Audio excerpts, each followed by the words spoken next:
Fall asleep to Pentagon's classified UFO files they buried for 70 years. Welcome to the night of secrets tonight. We journey together into the gentle darkness of forgotten mysteries. Close your eyes now and let your body sink deeper into whatever surface holds you. Feel the weight of the day lifting from your shoulders like morning mist dissolving in sunlight. Tonight, we explore secrets that have waited 70 years to be whispered in the darkness. Take a slow breath in through your nose, counting to 4. Hold that breath for 4 heartbeats. Now release it through slightly parted lips, counting to 6. Feel your chest rise and fall like gentle ocean waves. With each breath, you drift further from the ordinary world and closer to the realm of wonder. The air around you grows softer, more welcoming, as if the universe itself is preparing to share its most carefully guarded secrets. Let your breathing find its own natural rhythm now. Notice how your body wants to release tension with each exhale. Your fingers uncurl naturally, your jaw softens, your forehead smooths like still water under moonlight. This is your sanctuary of curiosity, where mystery meets peace, where the impossible becomes a gentle lullaby. Somewhere in the vast archives of classified documents, manila folders thick with testimonies and photographs wait in climate-controlled silence. Tonight, we open those files together.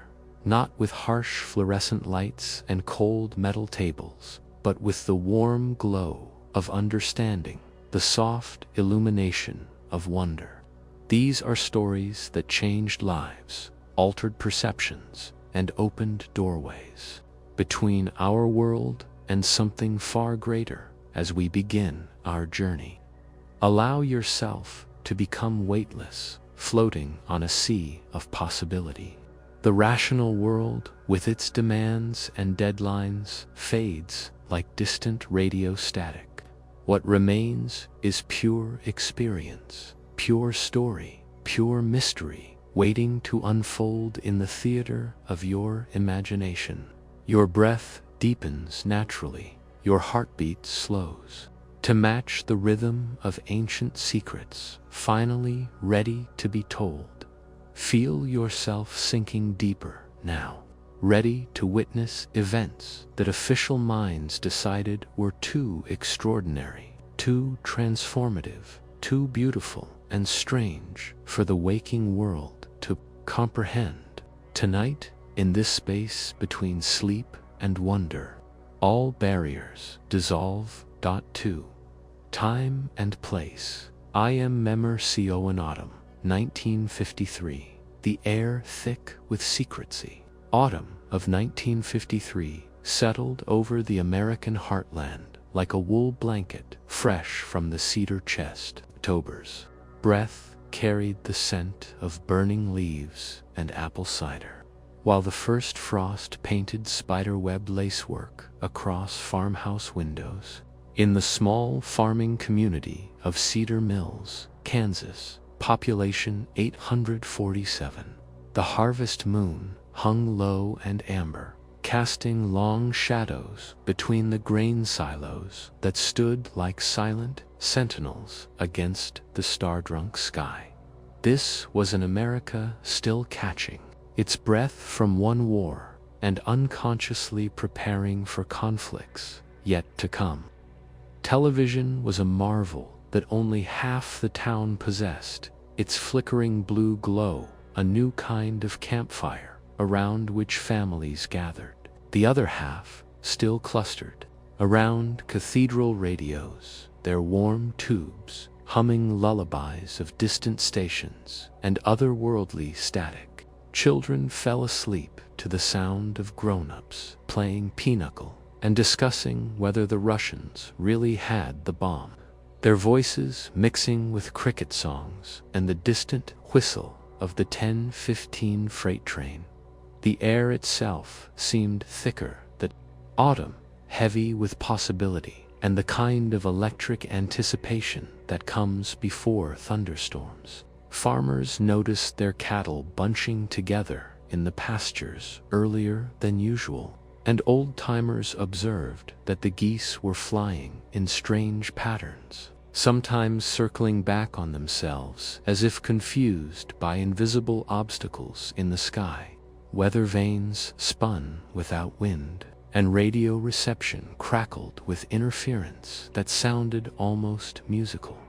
Cedar Mills existed in that perfect pocket of American innocence, where the drugstore still had a soda fountain and Mr. Henderson knew every customer's usual order.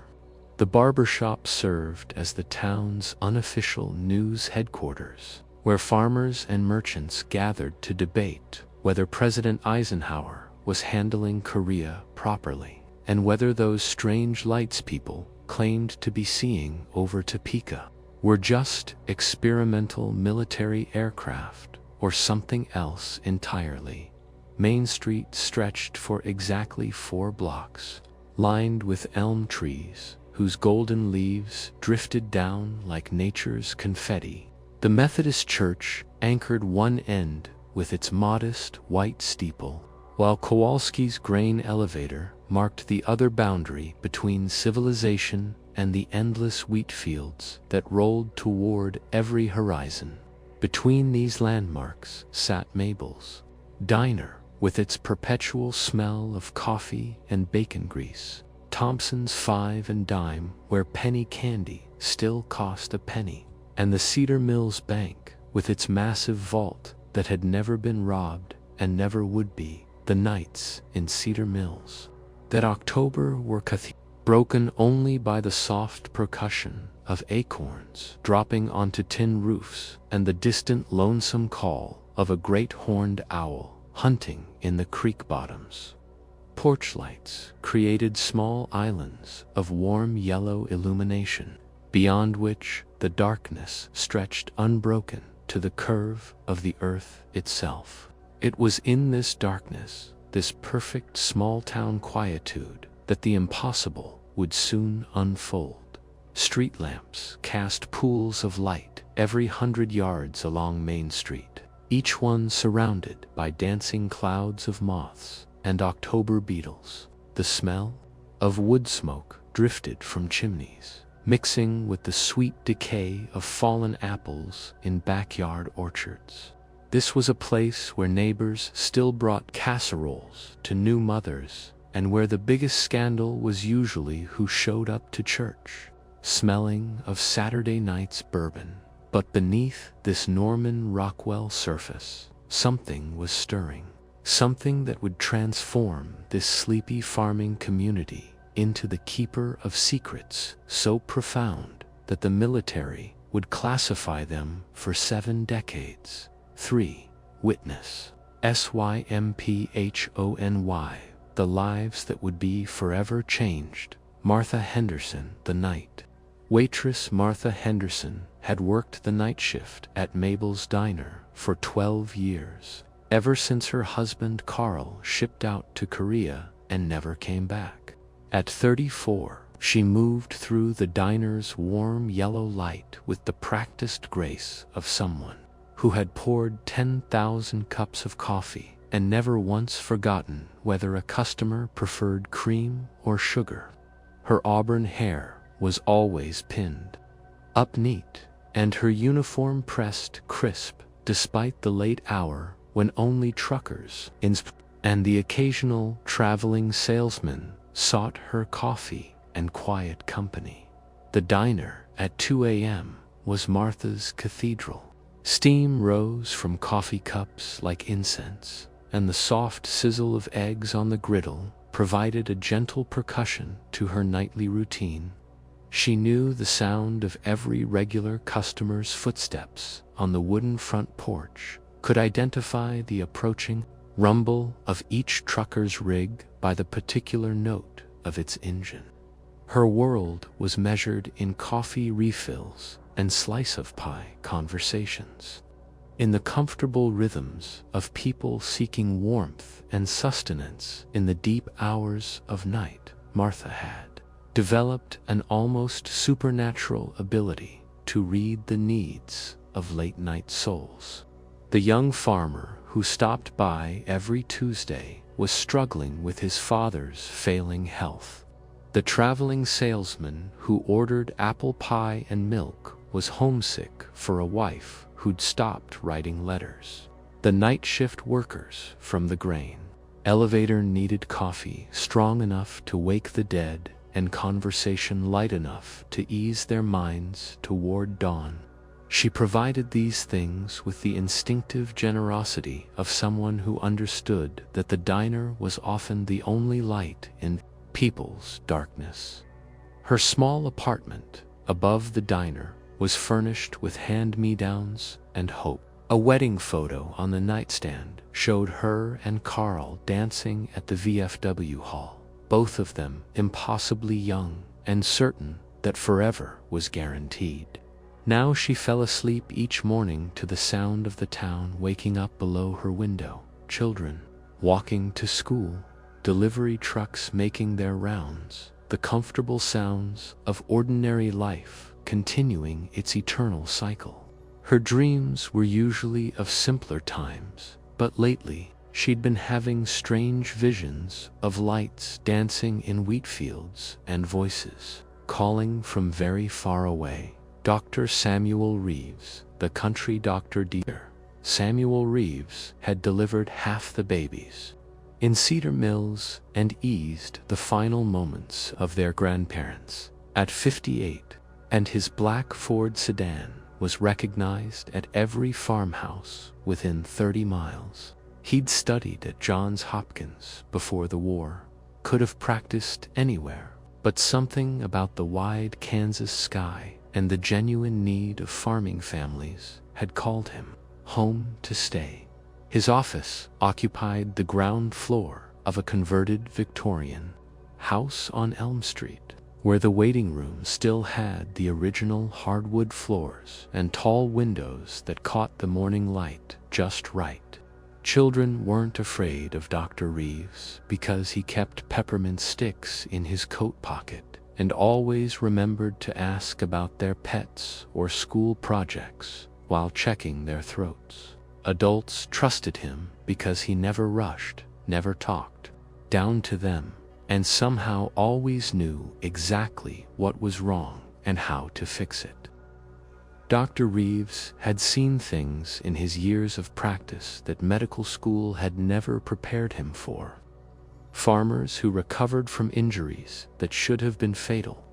Children who fought off diseases that stumped specialists in Kansas City, unexplained. Healings that he documented carefully but never discussed. He'd learned to trust his intuition as much as his training, to listen to what bodies were trying to tell him beyond the symptoms they displayed. His black leather medical journal contained observations that would have fascinated researchers. If anyone had thought to ask a country doctor about the mysteries he encountered, evenings found him in his study, reading medical journals by lamplight, and occasionally glancing up at the night sky through his window. He'd been noticing unusual things lately, patients describing shared dreams, animals behaving strangely, electronic equipment failing in patterns that made no scientific sense. His methodical mind tried to find rational explanations, but his intuition whispered that something extraordinary was building toward a revelation that would challenge everything he thought he knew about the nature of reality. Tommy Morrison, the night shift radio operator. Tommy Morrison worked the midnight to 8 shift at Cedar Mills Radio, a small AM station that broadcast farm reports, weather updates, and the kind of gentle music that kept lonely souls company through the prairie night. His transmission booth was a cozy cave of glowing vacuum tubes and quietly humming equipment. where he felt like the voice connecting scattered farmsteads across hundreds of square miles of wheat and corn. Tommy had been fascinated by radio waves since childhood, building crystal receivers from scratch and staying up late to catch distant signals bouncing off the ionosphere. His military service as a radio operator in Germany had taught him to read the electromagnetic spectrum like others read books. He could identify aircraft by their radio signatures, predict weather changes by atmospheric interference patterns, and sense when something unusual was affecting the airwaves across the entire Midwest.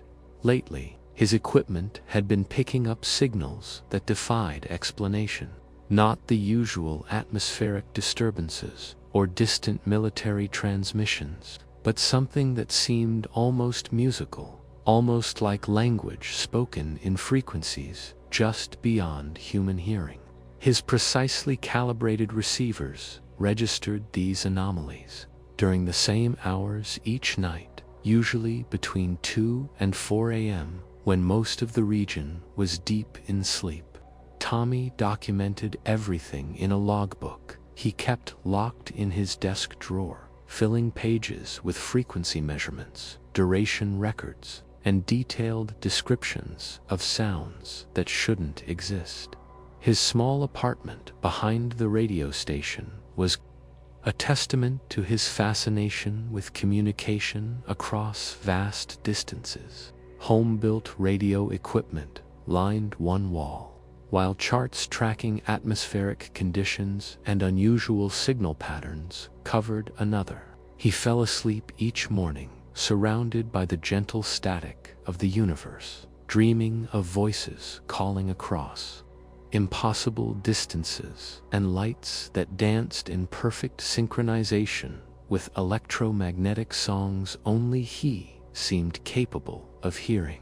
Eleanor Kowalski, the grain elevator, Secretary Eleanor Kowalski, had been keeping the books at her family's grain elevator since she graduated high school in 1949. At 22, she possessed the rare combination of mathematical precision and intuitive understanding that made farmers trust her with their harvest calculations and seasonal financial planning. Her small office on the second floor of the elevator had windows facing in every direction, giving her a commanding view of the surrounding farmland and the roads that connected Cedar Mills to the wider world. Eleanor's elevated perch made her an inadvertent observer of patterns others missed. She noticed when the Hendricks farm got a new tractor, when the Kowalski fields were ready for harvest, when traveling salesmen took the back roads instead of the main highway. Her mind naturally cataloged these observations, filing them away with the same methodical care she applied to grain futures and equipment depreciation schedules. She had become, without realizing it, the unofficial keeper of the community's rhythms and cycles. Her evenings were spent in the small apartment she shared with her widowed mother, helping with the endless tasks of domestic life, while her imagination wandered to dreams of college or city life, or perhaps traveling to places she'd only seen in National Geographic. But there was something about the vast Kansas landscape that held her. Some quality of the light at sunset or the sound of wind through wheat that made her feel connected to something much larger than herself. Recently, Eleanor had been experiencing vivid dreams of flying over the familiar farmland from impossible heights, seeing the geometric patterns of fields and roads spread out like a vast message written in the earth itself.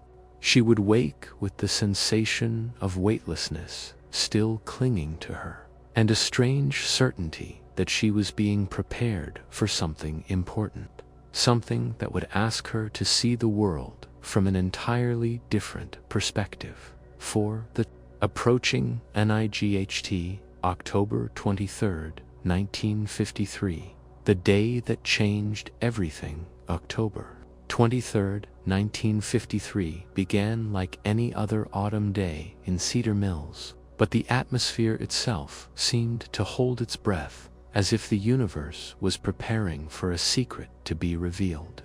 The morning sun rose through layers of thin clouds that stretched across the sky like pulled cotton, creating a soft, diffused light that made everything appear slightly ethereal, slightly removed from ordinary reality.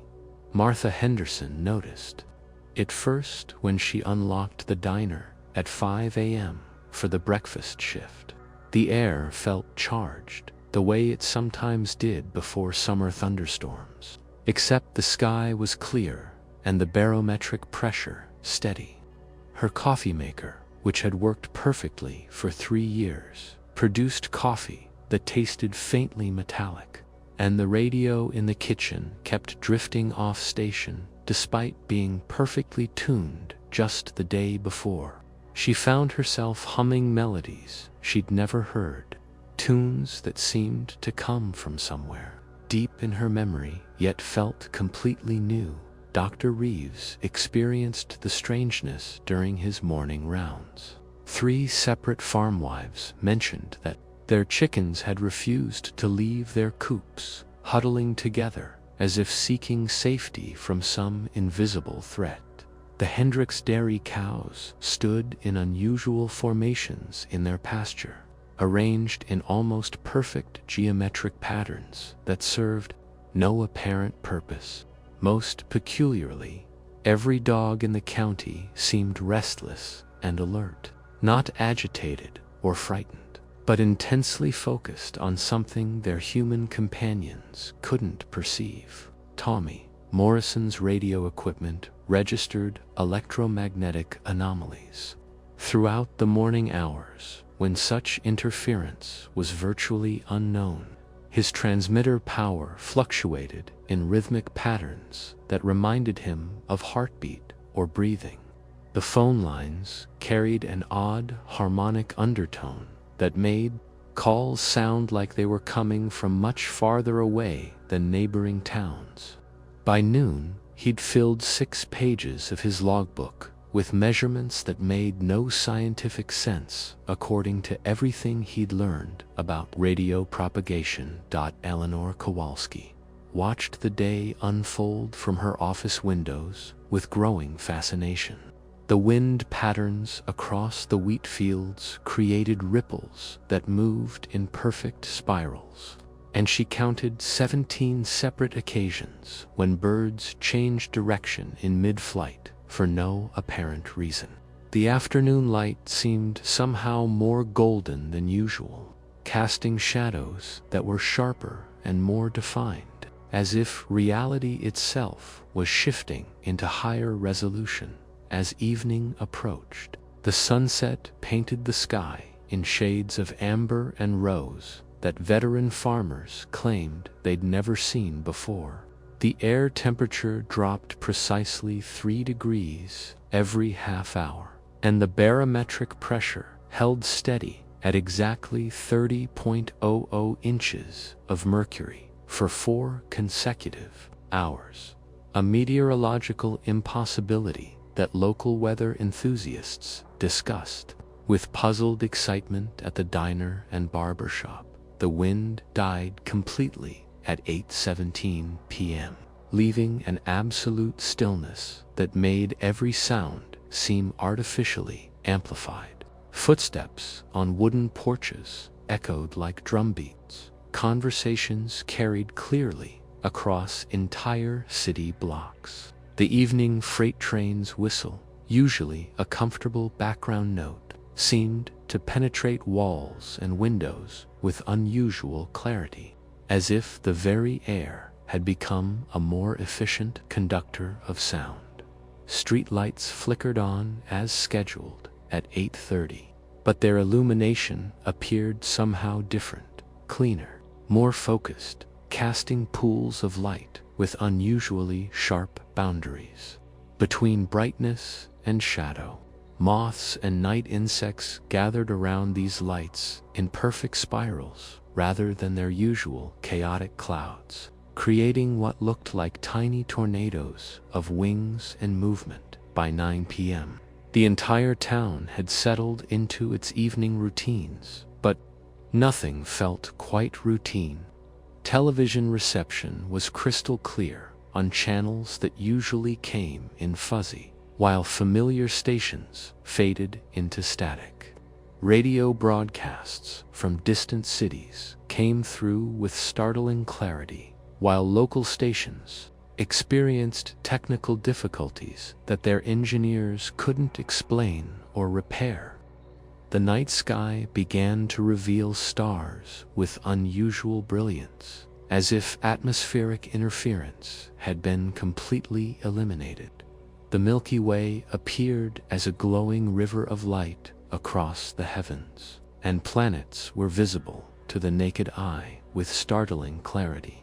Amateur stargazers later reported being able to see celestial objects that normally required telescopes, and professional astronomers in Kansas City recorded atmospheric transparency readings that exceeded their instruments' measurement capabilities. As the clock tower chimed 10 p.m., Cedar Mills prepared for what its residents assumed would be another quiet prairie night. Children were tucked into beds warmed by flannel sheets and mother's love. Adults settled into evening routines of radio programs and gentle conversation. Night shift workers prepared for their solitary vigils, unaware that they would soon become witnesses to events that would challenge the very foundations of human understanding. The stage was set, the atmosphere primed, the witnesses prepared, though they didn't know it yet. In less than 4 hours, the impossible would become undeniably real, and nothing would ever be the same again. 5. First contact sequence to 17 a.m. when heaven touched Earth. The first sign came as Tommy Morrison was adjusting his transmission equipment, preparing for the 2:30 a.m. weather report that 3 farmers and 2 insomniacs religiously waited for each night. His needle-precise frequency meters began registering something impossible, a signal that seemed to exist on all frequencies simultaneously, yet interfered with none of his equipment. Instead, it harmonized with his transmissions, creating a resonance that made his modest radio waves carry farther and clearer than ever before. Through his booth window, Tommy noticed that the streetlights along Main Street were pulsing in perfect synchronization, dimming and brightening in a rhythm that matched his own heartbeat. The effect was so subtle that anyone not specifically watching would miss it entirely, but once seen, it was impossible to ignore. Each pulse seemed to travel from light to light in a wave pattern that flowed toward the grain elevator at the far end of town.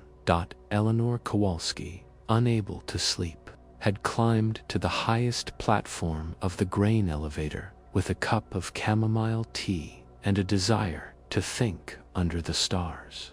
From her elevated vantage point, she could see the entire town spread out like a child's toy village, peaceful and perfect in the gentle glow of street lamps. But as she watched, those same lights began their mysterious dance, and she realized she was witnessing something that no government manual had prepared procedures for. The lights in the western sky appeared first as a barely perceptible glow, like the false dawn that sometimes precedes sunrise by hours.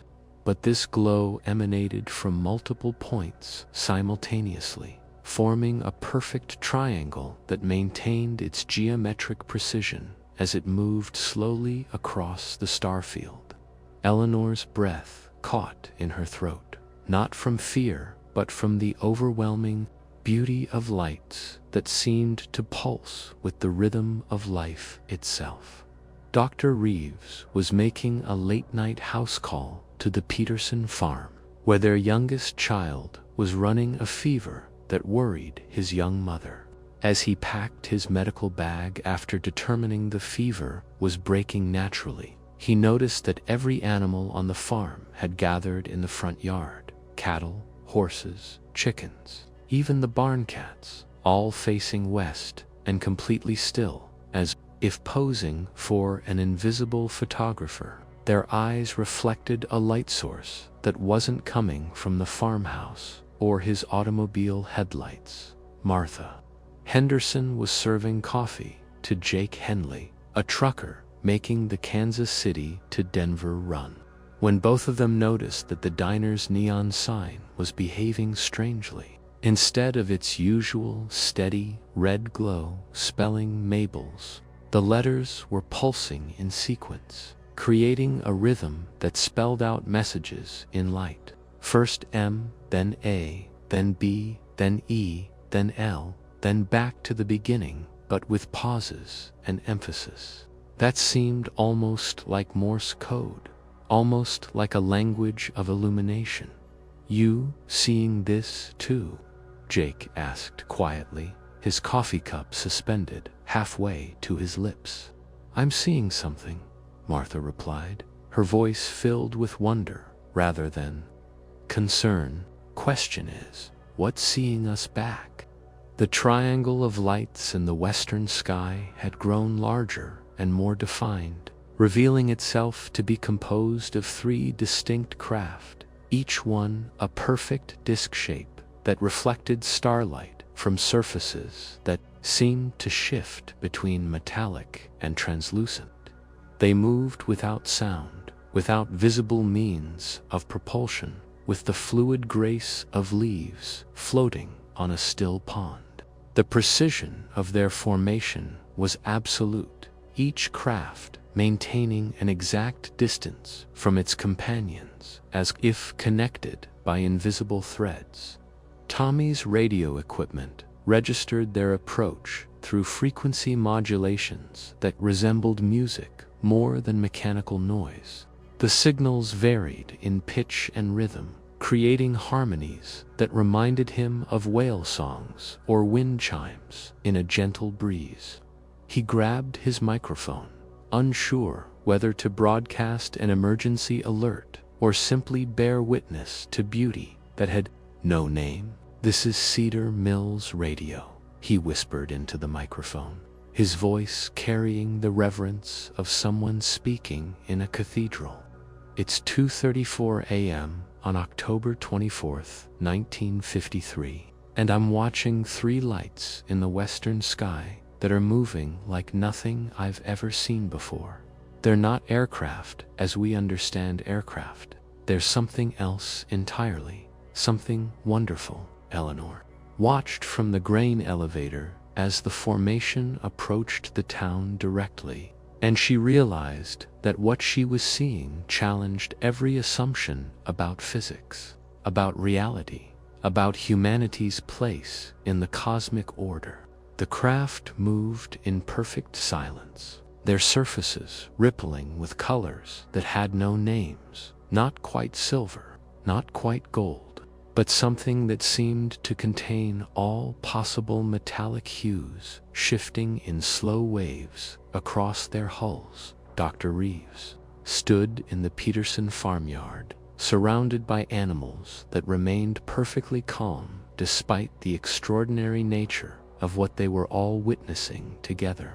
The craft passed directly overhead, perhaps 500 feet above the ground, and he could see details that would haunt his dreams for the rest of his life. Geometric patterns that seemed both mechanical and organic covered their undersides, pulsing with soft bioluminescence that reminded him of deep-sea creatures he'd seen in National Geographic. The most remarkable aspect was the complete absence of fear in any living thing. The animals remained calm and attentive. The humans felt no panic, no flight response, only an overwhelming sense of being in the presence of intelligence that was ancient, wise, and benevolent. It was as if these visitors understood the delicate nature of first contact and had somehow adjusted their presence to inspire wonder rather than terror. Martha stepped outside the diner, Jake following close behind, both of them drawn by an invisible invitation to witness history being made in the quiet darkness of their small town. The three craft had arranged themselves in a straight line now, hovering motionless above Main Street, their soft radiance illuminating the facades of familiar buildings with light that seemed to come from everywhere and nowhere at once. "It's like they're saying hello," Martha whispered, and somehow everyone in Cedar Mills heard her words as clearly as if she were speaking directly into their ears. 6. The encounter. The night heaven opened its archives. Time became elastic as the three craft maintained their vigil over Cedar Mills. Minutes stretched into hours, or perhaps hours compressed into moments. The usual anchors of temporal reality had simply dissolved in the presence of intelligence that operated by different physics, different rules, different understandings of what was possible in the universe. Eleanor found herself at the center of the most profound experience of her life. The central craft, larger than its companions, had descended until it hovered directly beside the grain elevator platform where she stood. Its surface was close enough to touch, though she made no move to do so. Instead, she simply stood in silent communion with something that defied every category of human experience. The craft's hull exhibited a quality that her mind struggled to process. It wasn't solid in the way buildings or automobiles were solid, yet it clearly possessed substance and form. The surface rippled like liquid mercury, but with patterns that suggested deeper purpose, deeper intelligence. Geometric designs flowed across its expanse, spirals that became triangles that became perfect circles, all shifting in rhythms that seemed to match the fundamental frequencies of life itself. Communication came not through words or sounds, but through direct transfer of understanding. Eleanor didn't hear voices. Instead, she simply knew things she hadn't known moments before. She understood that these visitors had been observing human development for generations, watching with the patient interest of gardeners tending seedlings. They had come now because humanity was approaching a threshold, a moment of maturation that would soon require guidance and gentle preparation for larger, cosmic realities. The knowledge flowed through her consciousness like warm honey, sweet and nourishing and absolutely natural. She learned that consciousness was the fundamental force of the universe, that matter was simply consciousness expressing itself in temporary forms, that individual minds were like waves on an infinite ocean of awareness. She understood that Earth was not isolated, but was part of a vast community of inhabited worlds, all connected by networks of consciousness that spanned galactic distances.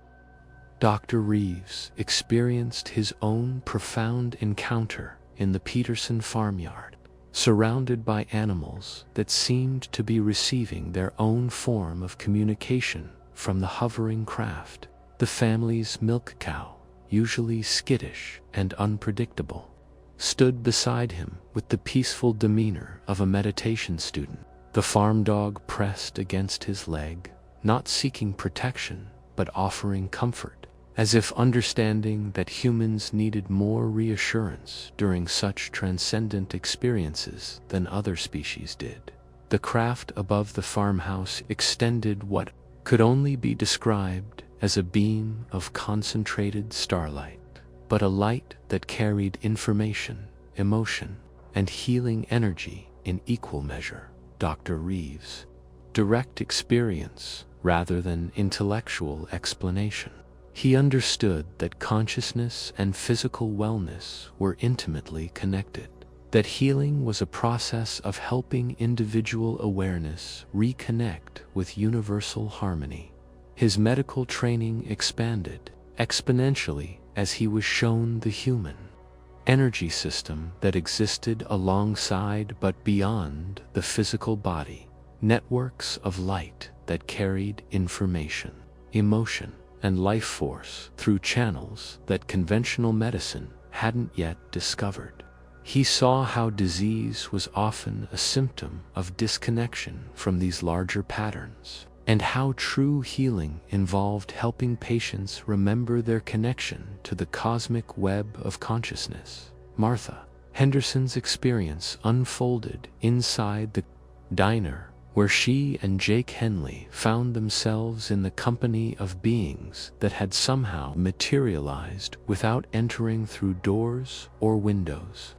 They appeared gradually, like photographs developing in a dark room, until three figures stood among the familiar booth, seats, and pie cases with the natural ease of regular customers. The beings possessed human-like forms, but with proportions that suggested evolution along slightly different paths. Their heads were larger, their limbs more elongated, their skin bearing a faint luminescence that reminded Martha of moonlight on fresh snow. Most remarkably, their eyes held depths that seemed to contain entire universes, not the cold vastness of space, but the warm infinity of compassion that had observed countless worlds and civilizations with unchanging love. Communication with them felt like remembering conversations with old friends rather than meeting strangers. They shared images and emotions that conveyed their history, how they had developed beyond the need for aggressive expansion or resource consumption, how their technology had evolved to work in harmony with natural forces rather than dominating them, how they had learned to travel between stars by consciousness rather than mechanical propulsion. They showed Martha glimpses of their home worlds, planets where crystal cities grew like gardens, where the boundary between individual and collective consciousness was fluid and voluntary, where the very landscape participated in the civilization that inhabited it. But they also conveyed their deep affection for Earth and humanity, explaining that this planet's combination of diversity, creativity, and emotional intensity made it precious beyond measure in the cosmic community. Tommy Morrison's radio station became a communication hub for information being transmitted on frequencies that his equipment could receive but had never been designed to process. His radio transmitted and received signals that carried the experiences of everyone in Cedar Mills, creating a network that allowed the entire community to share in the wonder and knowledge being offered by their visitors. Through his equipment, he could hear Eleanor's realizations about consciousness and cosmic connection.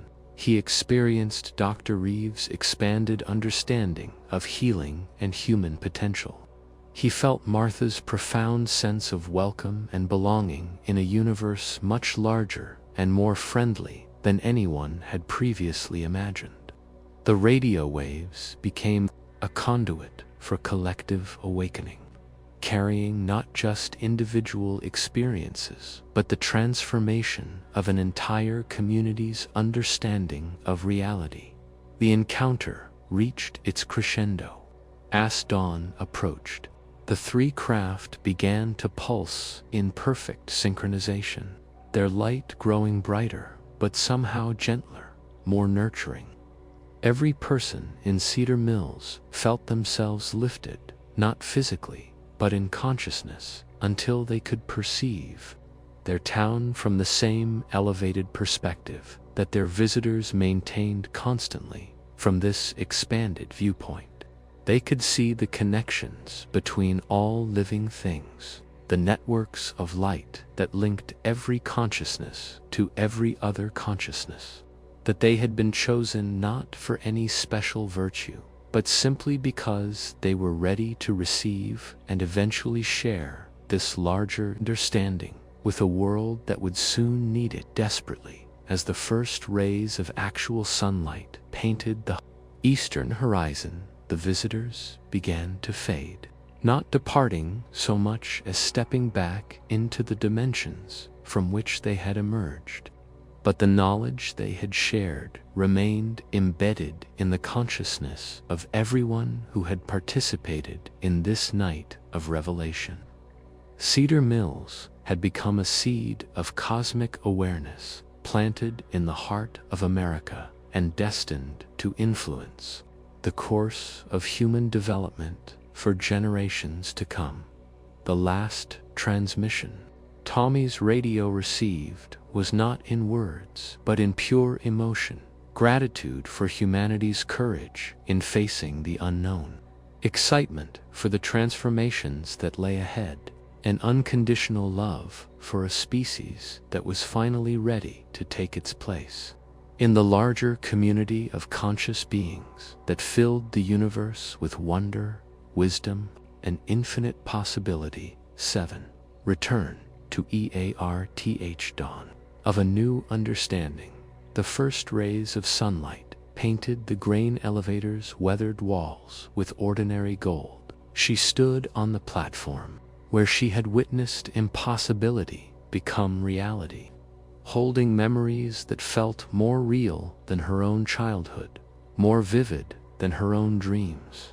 The craft were gone, faded into the pale morning sky like morning stars. But the knowledge they had shared pulsed through her consciousness with the rhythm of her own heartbeat. Her first realization was that she was not alone in her transformation.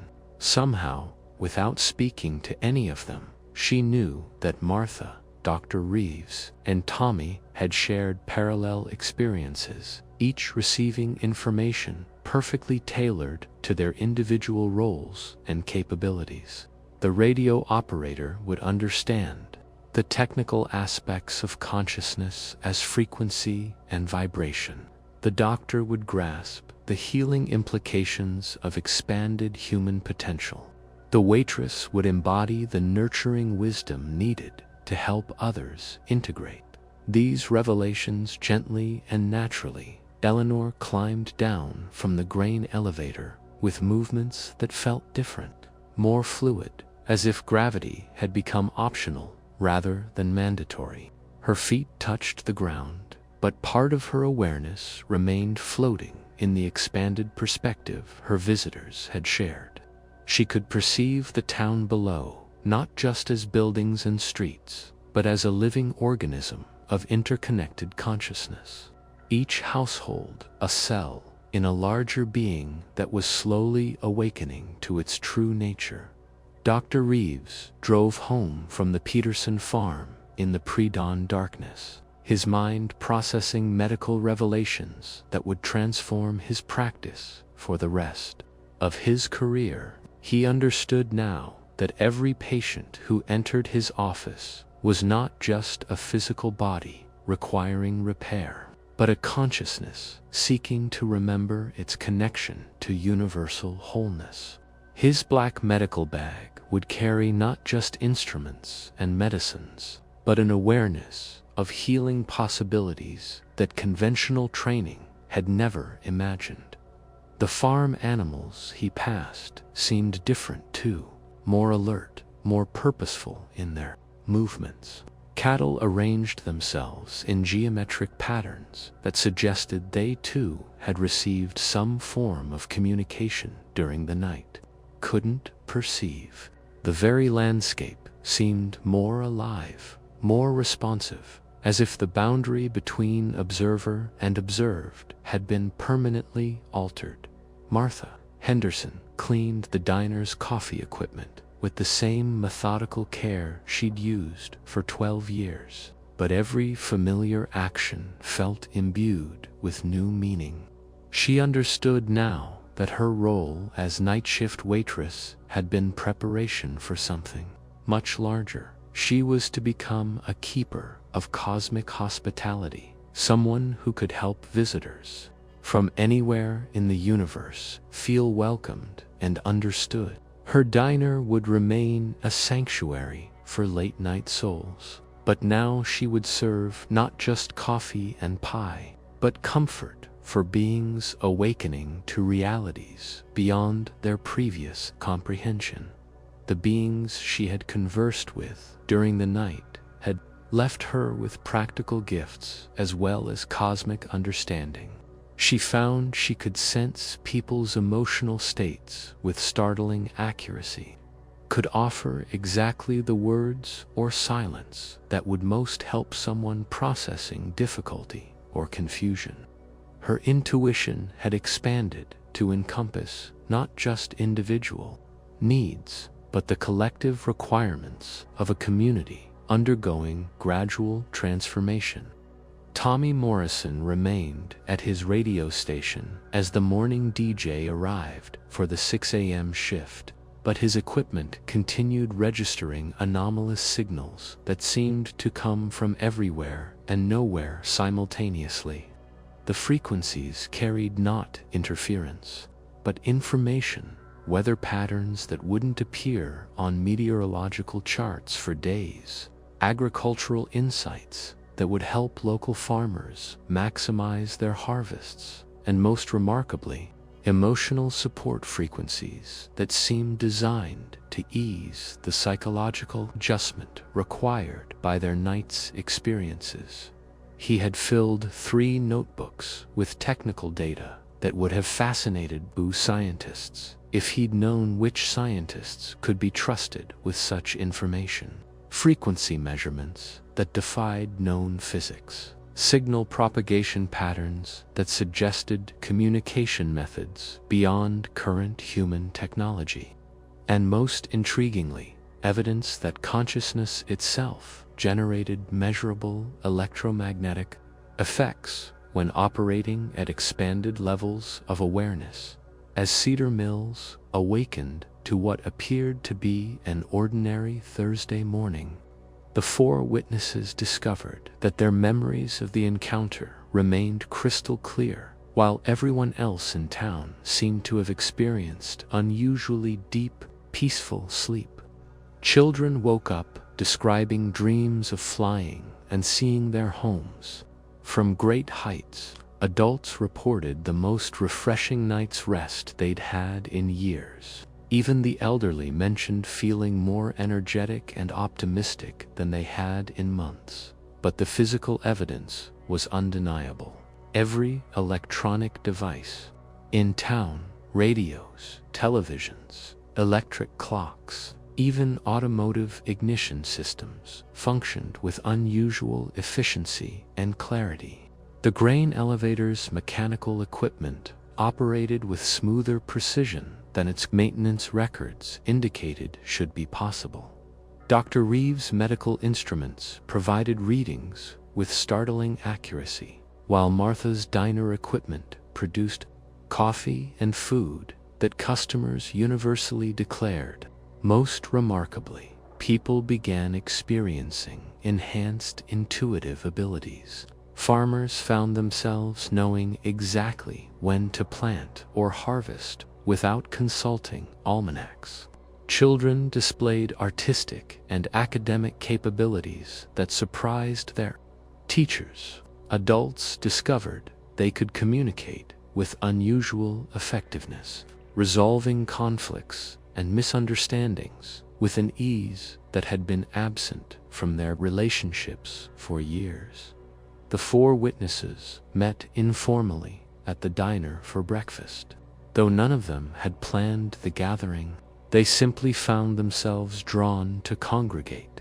to confirm that the night's experiences had been real, shared, and transformative. Their conversation required few words. Much of their communication occurred through glances, subtle gestures, and shared understanding that transcended ordinary language. "We need to be careful how we talk about this," Dr. Reeves observed quietly, stirring his coffee with thoughtful precision. "People aren't ready for the full truth yet."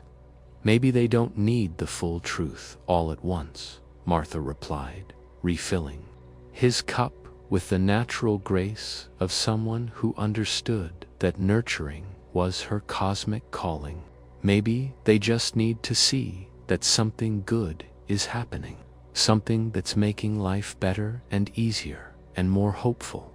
Eleanor nodded, her awareness still partially anchored in the expanded perspective she'd gained during her encounter. "They gave us abilities to help people adjust gradually, to support the community through whatever changes are coming. We're not supposed to be prophets or teachers. We're supposed to be examples." Tommy glanced up from the notebook where he was recording their conversation in the technical shorthand he'd developed for documenting impossible events. "The radio signals are still coming through. Different information now, more practical, more focused on day-to-day life. Like they're staying connected, providing ongoing support for what they started last night." They sat in comfortable silence. For ordinary people who had become bridges between two phases of human development, custodians of cosmic secrets, too profound for headlines but too important for secrecy. Their role would be to live these new understandings rather than proclaim them, to demonstrate expanded human potential through the quality of their daily interactions rather than dramatic declarations outside the diner windows. Its morning routines with the timeless rhythm of small-town life. But beneath the surface, everything had changed forever. 8. Investigation.your Emswen secrets became whispered lullabiesry weeks after the encounter. Cedar Mills received its first official visitors since the traveling agricultural inspector had come through in August.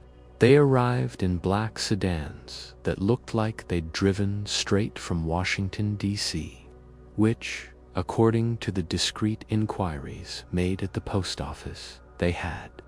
Men in identical dark suits with clipboards, cameras, and measuring devices that hummed with electronic purpose. The investigation unfolded like a gentle dream, with the kind of surreal quality that makes profound experiences feel simultaneously urgent and peaceful. The government men, they never provided names, only badge numbers, moved through town with the methodical thoroughness of people who had conducted such inquiries many times before. They interviewed witnesses, photographed locations, and recorded measurements with equipment that seemed far more advanced than anything the military was known to possess. Martha Henderson served them coffee and pie with the same hospitality she offered every customer, but she found herself responding to their questions with information that surprised even her. When they asked about unusual events on the night of October 23rd, she heard herself describing shared dreams rather than waking experiences, community-wide visions that had left everyone feeling more connected and optimistic. Her words carried the soothing quality of bedtime stories, transforming potentially frightening testimony into narratives of wonder and hope. "We all had the most remarkable dreams that night," she told them, her voice taking on the gentle rhythm she used to calm agitated late-night customers. Dreams of lights in the sky that seemed friendly, like distant relatives coming to visit. dreams of understanding things we'd never understood before, of feeling connected to something much larger and more beautiful than we'd ever imagined. When we woke up, the whole town just felt ... better, more peaceful, more hopeful, more loving toward each other. The investigators recorded her words with the intensity of people documenting state secrets, interrogation into something that felt more like sharing favorite stories around a campfire. Her testimony entered their official records as evidence of mass hallucination or psychological suggestion, but the agents found themselves oddly reluctant to recommend the standard debunking procedures their manual specified for such cases. Dr. Reeves received them in his medical office with the dignified courtesy he showed all visitors seeking his professional expertise. When they inquired about physical evidence or unusual medical phenomena following the night in question, he consulted his patient records with the methodical precision that had made him the most trusted physician in 3 counties. "Interesting that you should ask," he said, adjusting his reading glasses to review charts that documented remarkable improvements in community health. The week following October 23rd, I treated fewer patients than I had in any comparable period since opening my practice. People seemed to be sleeping better, experiencing less anxiety, recovering from minor ailments with unusual speed. Whatever they dreamed that night, it appears to have had genuinely therapeutic effects. His testimony took on the soothing quality of a medical consultation with a trusted family doctor, transforming their investigation into something that felt more like a wellness seminar than a national security briefing. The agents found themselves genuinely interested in his observations about the connection between emotional states and physical health, though such information wasn't technically relevant to their classified mission. Tommy Morrison opened his radio station logs to their inspection with the professional cooperation of someone accustomed to FCC inquiries and technical reviews. But when they examined his frequency measurements and signal documentation from October 23rd, he found himself describing the data in terms that emphasized natural phenomena rather than technological anomalies. Atmospheric conditions that night created some unusual propagation effects, he explained, his radio operator's expertise lending authority to explanations that satisfied their need for rational interpretation. Solar activity, ionospheric disturbances, that sort of thing, made distant signals come in clearer than usual, created some harmonic resonances that sounded almost musical. Beautiful, really, like nature was broadcasting its own cosmic symphony for anyone with the right equipment to receive it. His technical language and professional demeanor transformed their investigation into something that felt more like a college physics lecture than a UFO debriefing. The agents left his station with boxes of documentation that would be classified immediately upon reaching Washington. But Tommy's explanations had made the impossible seem not threatening, but merely mysterious, not dangerous, but simply wonderful. Eleanor Kowalski met with them in the grain elevator office, where her elevated perspective of the surrounding countryside provided the perfect setting for testimony that soared rather than alarmed. When they asked about her observations from the night in question, she found herself describing the experience in terms that emphasized natural beauty rather than technological impossibility. "From up here, you can see the whole sky at once," she began, gesturing toward windows that framed the endless Kansas horizon. That night, the stars seemed brighter than I'd ever seen them, arranged in patterns that looked almost like messages written in light. Shooting stars, maybe, or atmospheric phenomena reflecting light in unusual ways, but so beautiful, so peaceful. Like the universe itself was reminding us that we're part of something magnificent and loving and infinitely larger than our everyday concerns. Her testimony took on the quality of poetry, transforming their interrogation into something that felt more like a meditation on cosmic wonder than a national security interview. The agents found themselves looking up at the same sky she described, seeing their own small-town investigations as part of a much larger tapestry of human experience and cosmic possibility. The official report, filed in Washington 3 months later, concluded that Cedar Mills had experienced a collective psychological event of unusual intensity, but no apparent security significance. Mass hallucination triggered by atmospheric phenomena with beneficial rather than harmful effects on community mental health. The file was classified not because it contained dangerous information, but because it documented something beautiful and transformative that the military mind could measure but not understand, could record but not replicate, but in the quiet archives where such reports rested. Night shift clerks and security guards occasionally opened the Cedar Mills file during their lonely hours. They read testimonies that had been recorded as official documentation but had somehow retained the soothing quality of bedtime stories.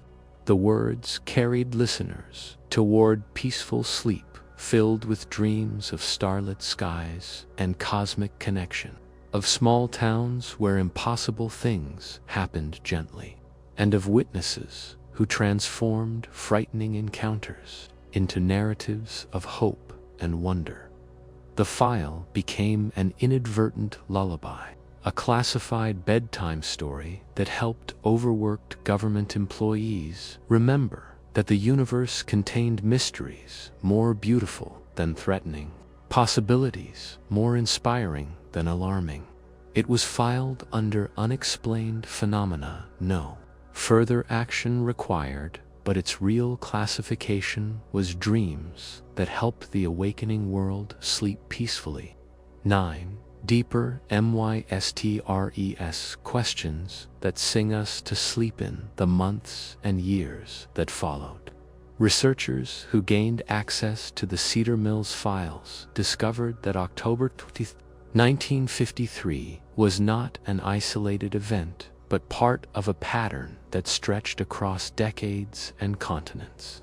Similar encounters had been documented in remote villages in Scotland, farming communities in Brazil, small towns in Australia, and fishing villages in Japan, always in places where life moved with natural rhythms, where people maintained close connections to the earth and to each other. The pattern suggested something profound about the nature of these visitors and their methods of contact. They seemed to seek out communities that had preserved qualities increasingly rare in the modern world: genuine cooperation, respect for natural cycles, the ability to find wonder in simple experiences. Their encounters consistently occurred in locations where human consciousness remained fluid and receptive, unguarded by the defensive skepticism that urban civilization had developed as protection against manipulation and deception. Dr. Margaret Chen, an anthropologist who studied the classified files during the 1970s, noted that every documented encounter shared certain characteristics that challenged conventional assumptions about extraterrestrial contact. The visitors never demonstrated superior technology as a display of power or attempted to establish dominance through fear. Instead, they seemed to approach each community as honored guests might approach a beloved family gathering with respect, affection, and offerings of gifts rather than demands for submission. Her research, conducted under the highest security classifications, revealed that communities experiencing such contact consistently developed enhanced social cohesion, improved environmental stewardship, and reduced rates of interpersonal violence. Children in these communities demonstrated accelerated cognitive development while maintaining unusual emotional stability. Adults reported higher levels of life satisfaction and exhibited increased creativity in solving practical problems.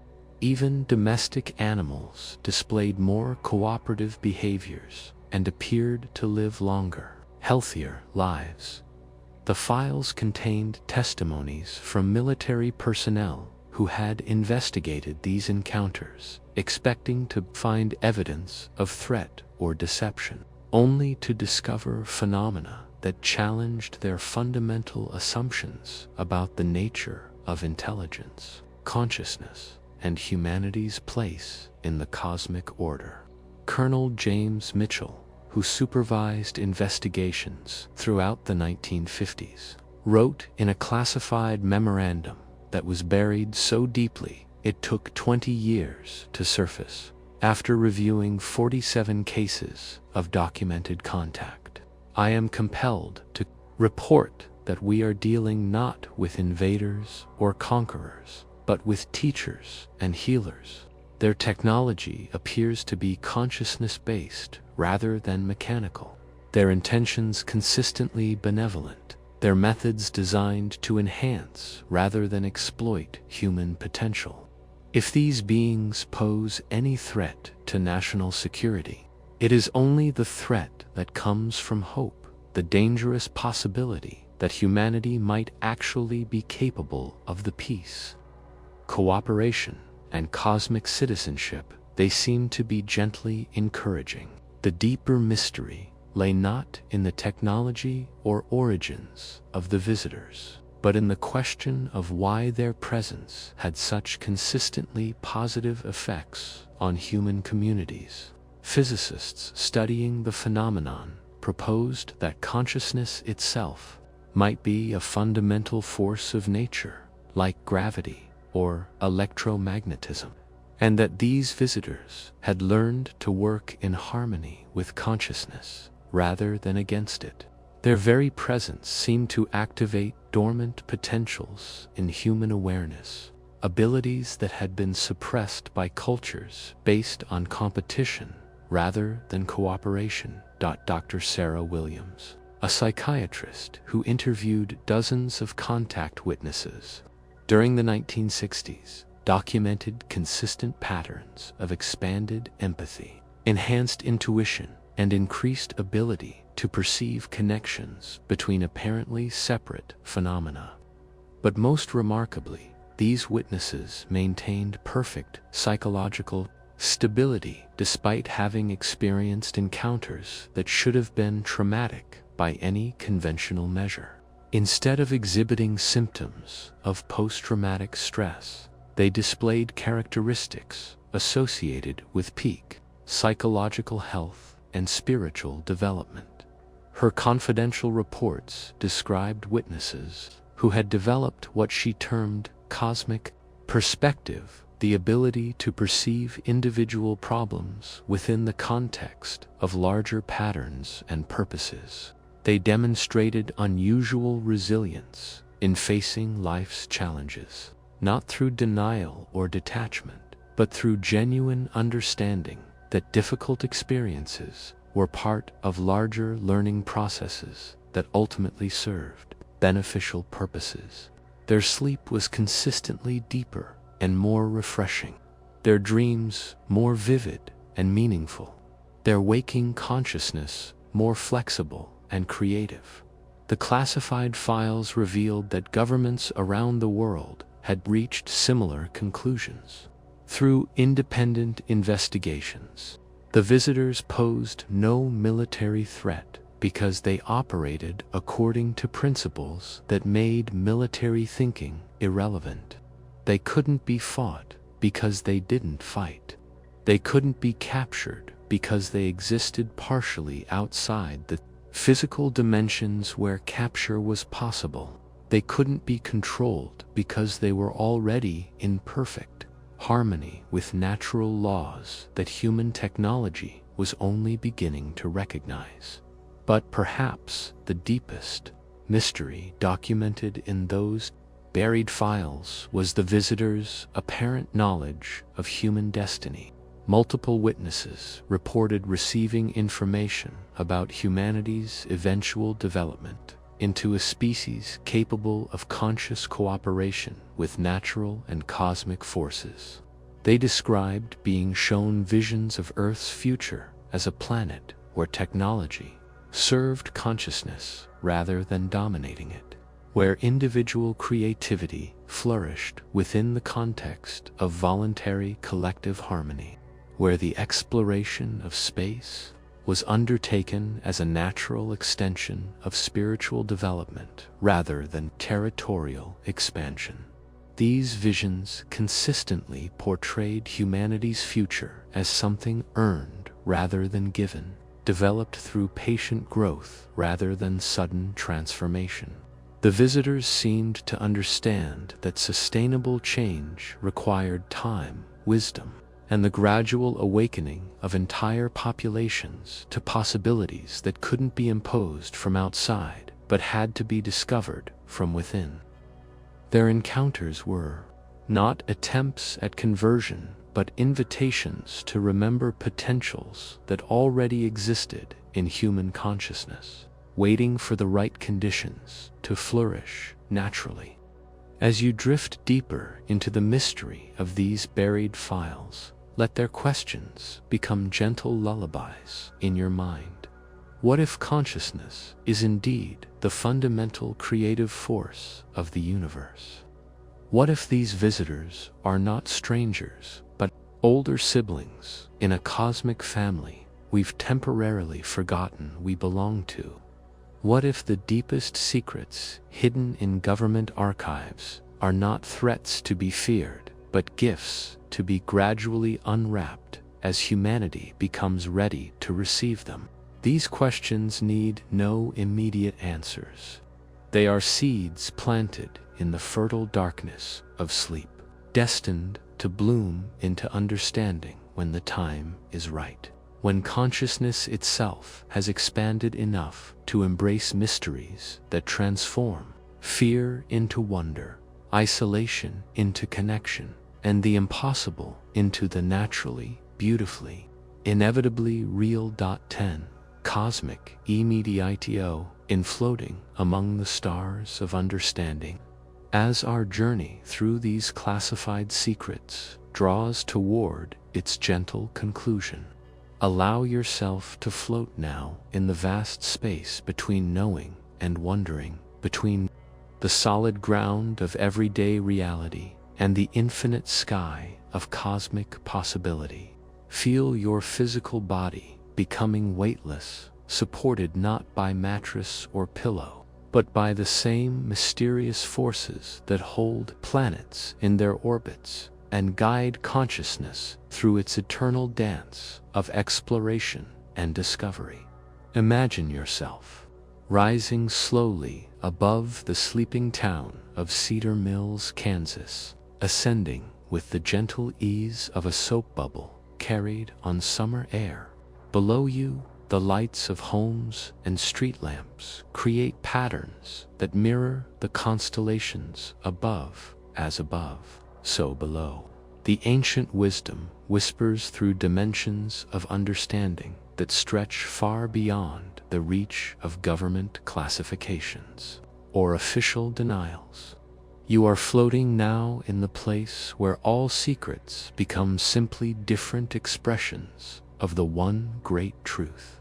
Consciousness exploring itself through infinite forms, infinite experiences, infinite possibilities for love and growth and joyful awakening. From this elevated perspective, You can see not just the geographic landscape of farmland and communities, but the luminous network of connections that link every living being in webs of light and love and mutual support.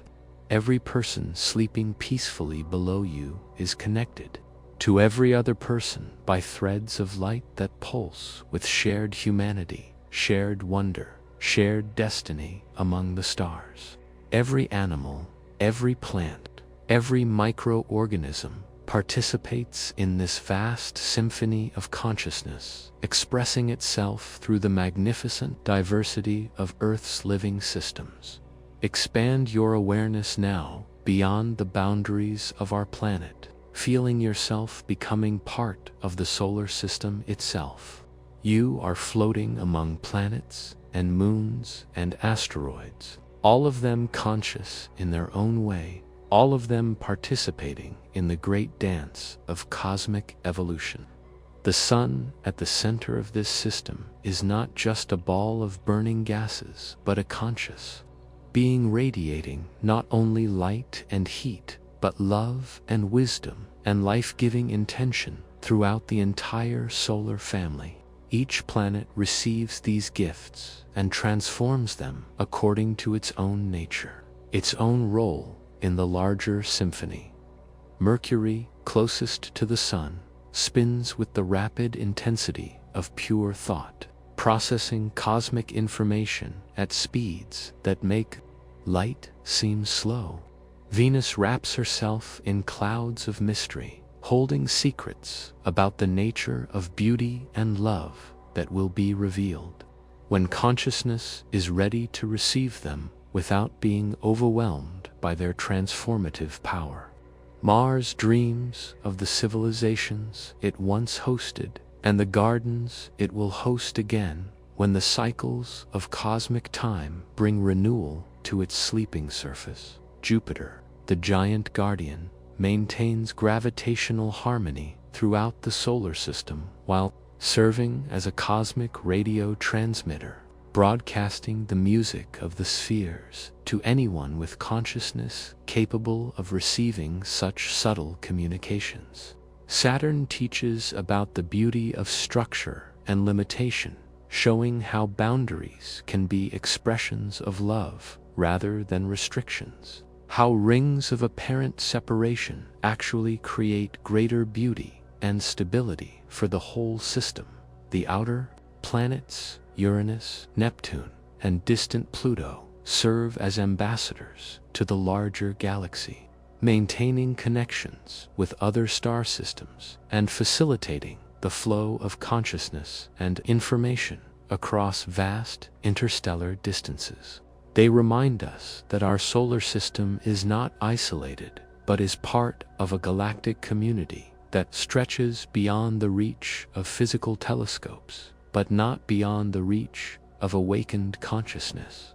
Feel yourself expanding even further now, becoming aware of our galaxy as a vast spiral of light and consciousness, with billions of star systems serving as homes for countless expressions of aware, creative, loving intelligence.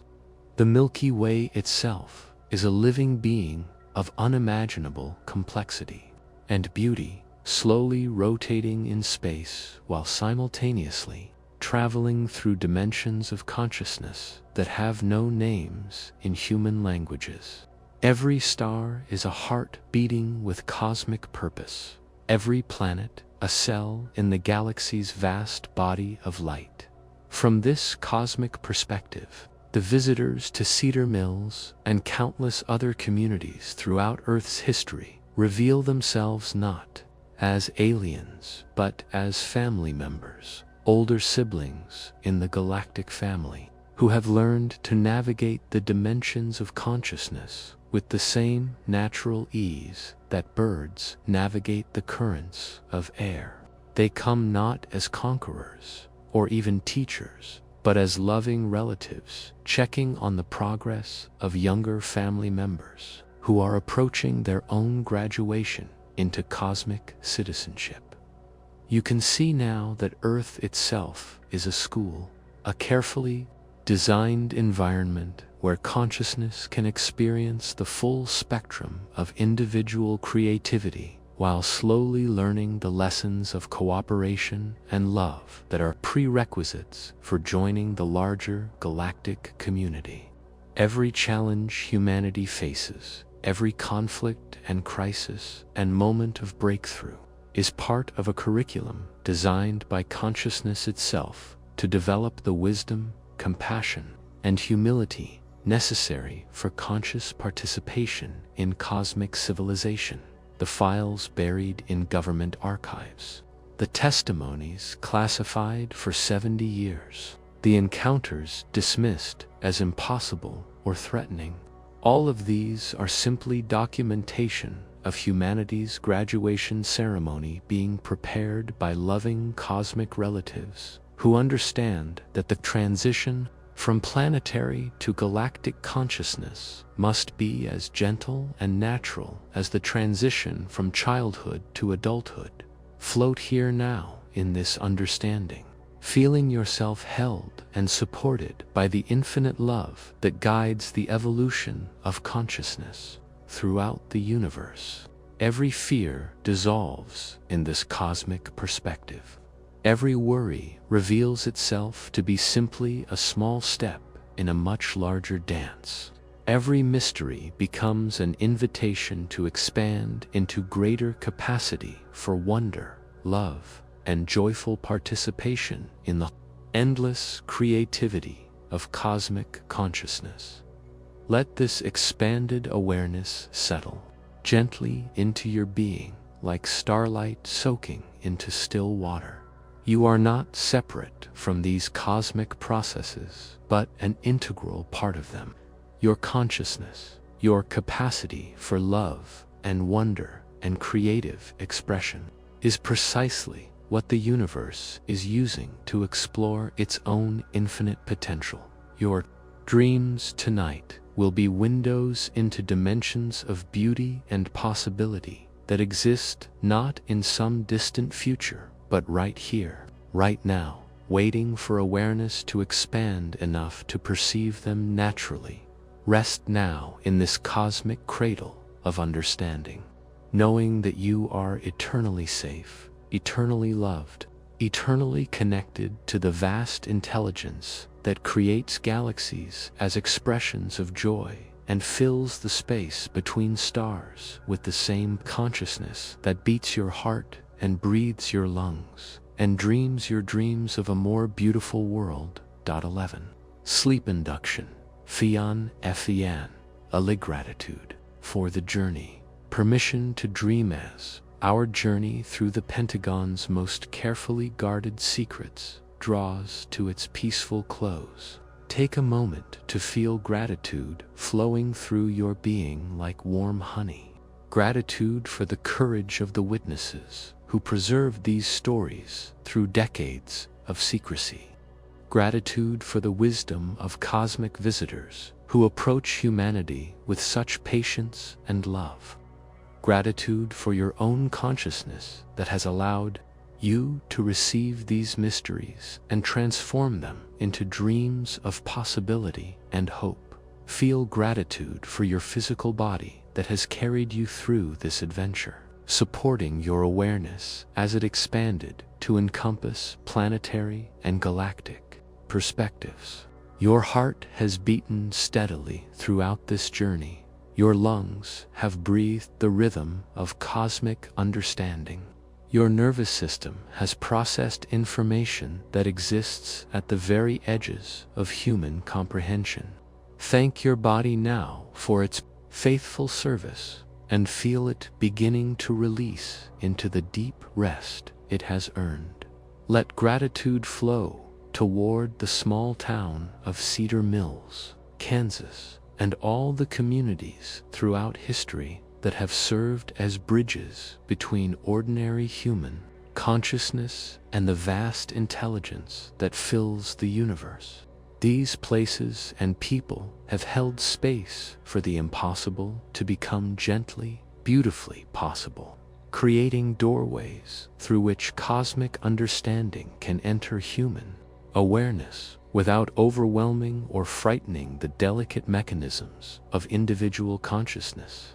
Take one more slow, deep breath now, drawing in the essence of wonder that has surrounded us throughout this journey. As you exhale, release any tension remaining in your body, any mental effort to understand or remember or analyze what you've experienced. The deep wisdom of tonight's journey will integrate naturally as you sleep, becoming part of your cellular memory, part of your dreams, part of the expanded consciousness that will gradually unfold in your waking life. Feel your eyelids growing, heavy now, weighted with cosmic stardust and the gentle gravity of dreams calling you home. Your breathing is finding its own natural rhythm, deep and slow and perfectly synchronized with the pulse of sleeping planets and the heartbeat of distant stars. Each breath carries you deeper into the place where individual consciousness merges with universal awareness, where your personal dreams become part of the great dreaming that creates and sustains all possible worlds. Let your body sink now into complete relaxation, starting from the crown of your head where cosmic understanding first enters human awareness. Feel waves of peaceful surrender flowing down through your forehead, releasing any tension around your eyes, softening the muscles of your face until you wear the expression of someone receiving the most beautiful gift imaginable. The relaxation flows down through your neck and shoulders, dissolving the weight of earthly responsibilities and replacing it with the weightless freedom of cosmic consciousness. Your arms become heavy and warm, your hands uncurling naturally as they release their hold on the ordinary world and open to receive the gifts that come through dreams and expanded. Awareness. Your chest rises and falls, now with the rhythm of universal breathing, your heart beating in synchronization with the great heart that pumps love and life through every galaxy, every star system, every planet, blessed with the miracle of conscious beings, learning to recognize their cosmic family. Feel your torso sinking deeper into relaxation, supported not just by physical comfort, but by the infinite love that cradles all consciousness throughout its eternal journey of exploration and awakening.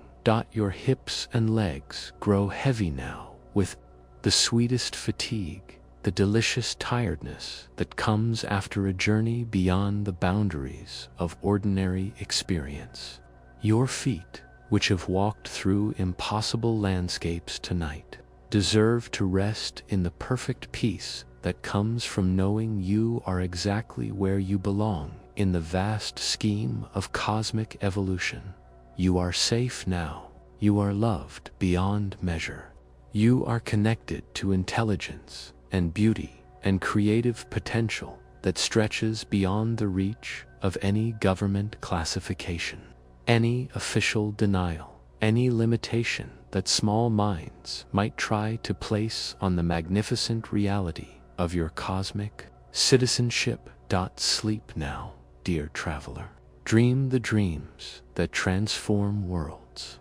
In your sleep tonight, you will process the gifts you've received, integrate the understanding you've gained, and prepare your consciousness for the gradual awakening that is humanity's destined participation.